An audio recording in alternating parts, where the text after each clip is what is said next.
Ximénez Fidi, jefa del Laboratorio de Genética Molecular de la UNAM, que platique con nosotros esta tarde. Gracias, doctora, ¿cómo estás?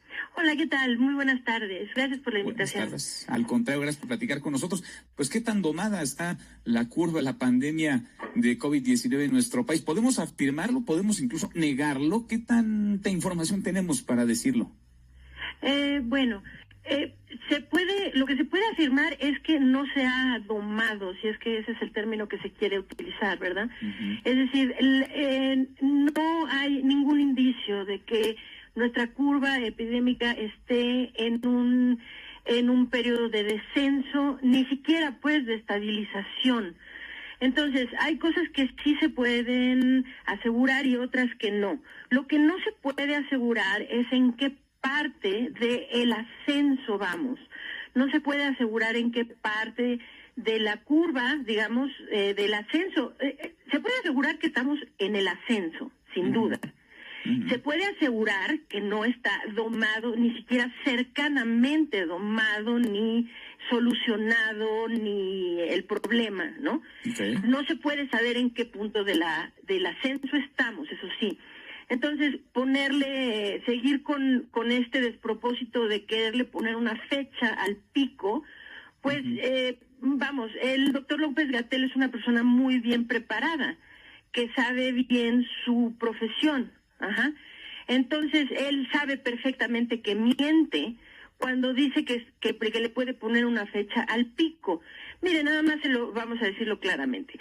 Las proyecciones más serias que ahorita existen a nivel mundial son unas predicciones de un grupo independiente del MIT, el Massachusetts Institute of Technology, en Boston, sí, en la ciudad de Boston, Massachusetts. Esas proyecciones están en un sitio de internet que es de acceso público, y son las proyecciones que utiliza la CDC, o sea, los Centros para Control y Prevención de Infecciones de Estados Unidos. Utilizan esas estadísticas, esas proyecciones, para saber o para evaluar la situación tanto dentro de los Estados Unidos como a nivel mundial. Esa proyección, doctora, esa proyección es la que diría, perdón que te interrumpa, México, creo que no me está escuchando. Se habla de, ahorita ya están proyectadas hasta el 1 de septiembre. Sí. Hasta el 1 de septiembre no se ve en absoluto que exista una mejoría en nuestra condición. Para no hablar así con números al aire, sino le puedo dar cifras muy exactas, es decir, que se está proyectando que para el 1 de septiembre vamos a seguir viendo entre 1,621 y 2,345 muertes por día. Sí. Hasta el 1 de doctora, septiembre. Déjame que te interrumpa, perdón. Según esta proyección, doctora, en el pico a punto de llegar, aplanando, sí, pues no hay, es decir, no es necesario que lo hagamos, utilicemos un término así gentil, porque el término que se le conoce a eso es mentir, es una mentira. No estamos cerca, no se sabe qué tan cerca estamos. Lo cierto es que no estamos en el pico. Ni domando, desde luego.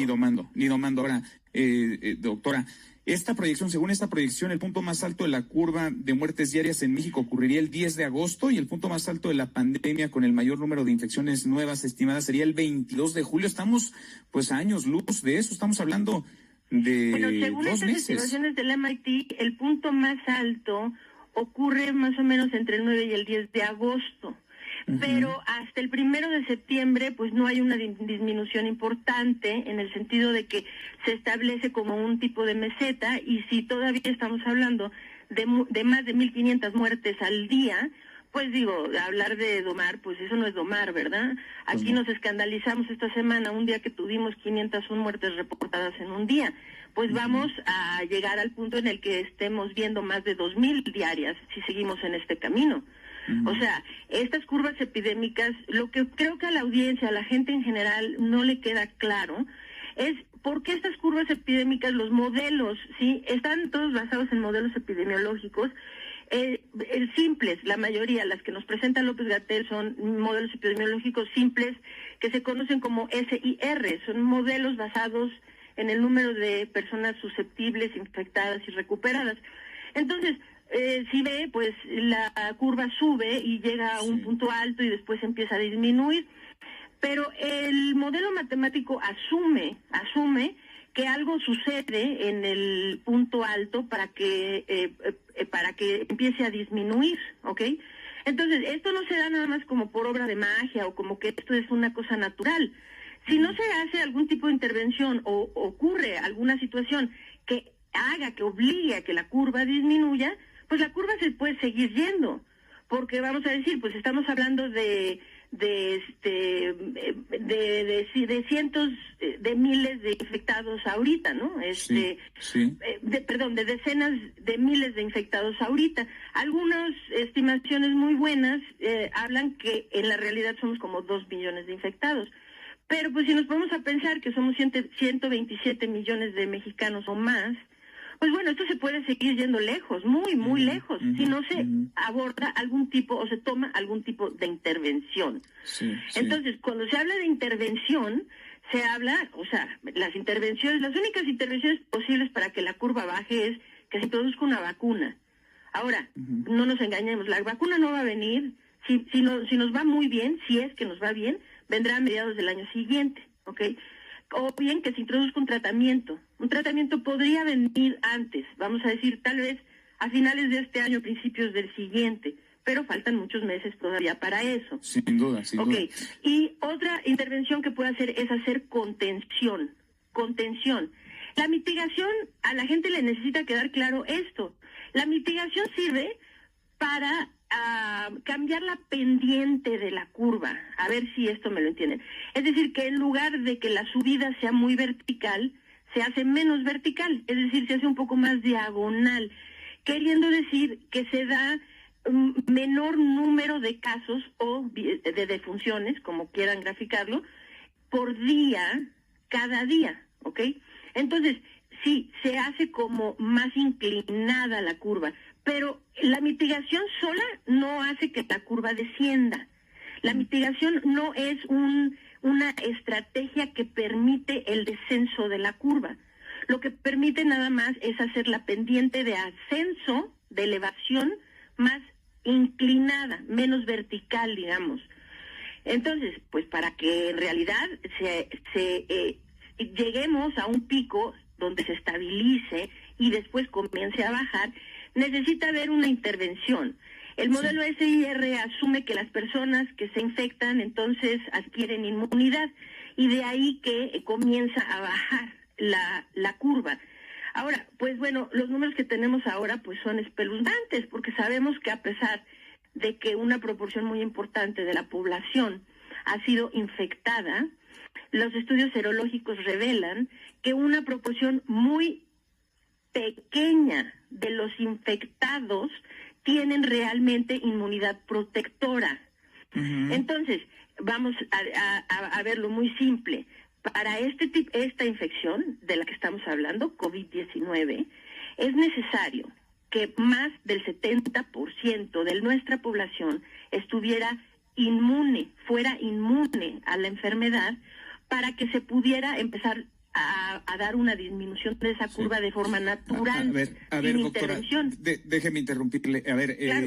Sabemos que entonces con lo que nos dice podemos afirmar que la curva no está domada. Podemos afirmar todo lo contrario, de hecho. Eso sí lo podemos afirmar. Eso sí lo podemos afirmar. Sí. Eso tenemos certeza. Tenemos certeza también con lo que nos menciona que hay una enorme cifra negra de casos y, por tanto, de decesos, ¿no? Eso, vaya, creo que queda ya en el sobreentendido. Claro, tanto el propio subsecretario afirma que hay un subregistro de casos. Ahora, ayer me llamaba la atención que Hugo López-Gatell hablaba de la mortalidad y esta discusión que estamos teniendo entre mortalidad y letalidad, ¿no? La letalidad se está yendo a las nubes porque aplicamos muy pocas pruebas y porque hay muy pocos casos confirmados. Como ya nos dices, hay estimaciones que apuntan a los 2 millones de contagios, lo cual disminuiría también evidentemente la tasa de letalidad. Pero él hablaba de los muertos, de las muertes registradas, porque el día de ayer y particularmente ayer se registraron un número muy alto, el pico, digamos, de muerte, 501 muertes, y él,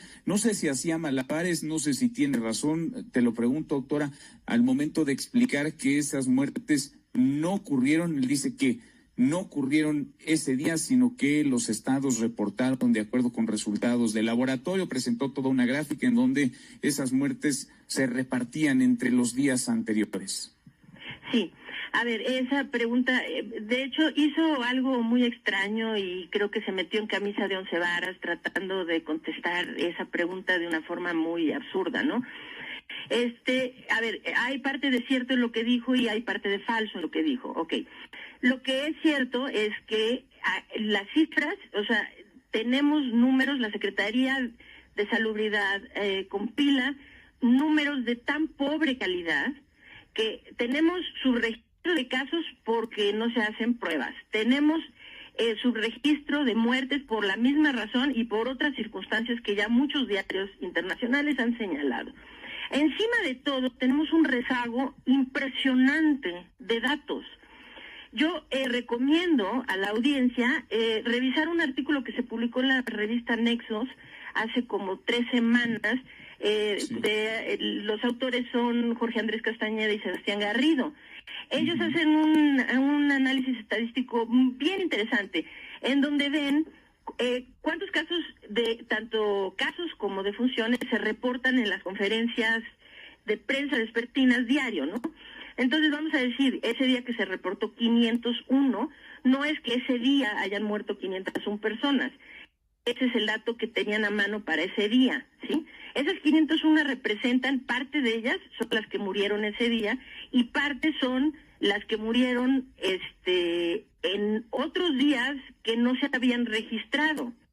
Entonces, mire, si se lee ese artículo, también el doctor Sebastián Garrido ya está subiendo la información a Twitter diariamente o casi diariamente. Referido a las estadísticas, las gráficas que presenta que son bien interesantes y ese propio artículo, ese de Nexos y el que se publica hace 2, 3 días más o menos, donde se habla también de una cifra negra enorme en el número particularmente en la capital del país. Exactamente.